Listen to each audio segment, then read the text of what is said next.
Nama saya Nike Fitria Bahu, saya peserta Laskar CPNS tahun 2026. Gelombang 1, Angkatan 9, Kelompok 3. Pada kesempatan ini saya akan membagikan pengalaman saya dalam pembelajaran menggunakan metode asinkronus dan sinkronus dalam pembelajaran pengelolaan konflik kepentingan.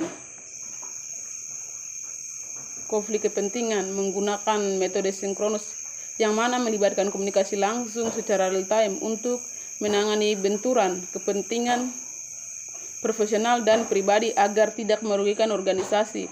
Metode ini efektif karena memungkinkan interaksi langsung, umpan balik segera dan penyelesaian masalah yang lebih cepat dibandingkan dengan komunikasi secara menggunakan metode asinkronus.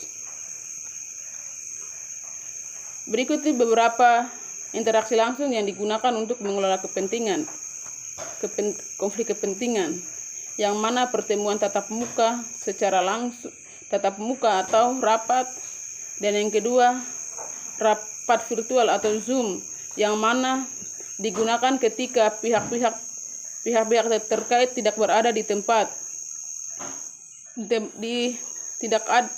tidak berada di lokasi yang sama, memungkinkan diskusi dari wajah ke wajah.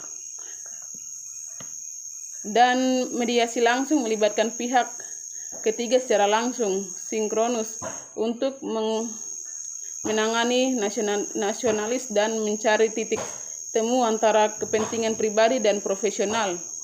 Langkah-langkah yang diambil dalam pengelolaan konflik kepentingan, yang mana diskusi langsung, yang mana menyelenggarakan dialog terbuka untuk membahas rincian konflik tanpa menunda-nunda waktu, fokus pada solusi dampak pertemuan. Sinkronus fokus ke arah untuk mencari jalan keluar dan mengambil keputusan.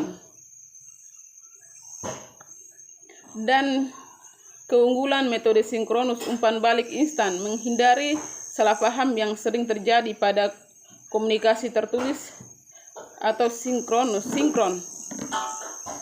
dan interaktif dan dinamis, memungkinkan nasionalis dan penyelesaian masalah yang lebih fleksibel, dan meningkatkan transparansi diskusi langsung, membangun kepercayaan bahwa konflik ditangani dengan adil. Dan pembelajaran menggunakan metode asinkronus, yang mana pengelolaan konflik kepentingan menggunakan metode asinkronus, pendekatan manajemen risiko yang memungkinkan ASN, pejabat pemerintah atau pegawai perusahaan melaporkan, meninjau, menginvestigasi potensi benturan kepentingan tanpa harus bertemu langsung pada waktu yang sama.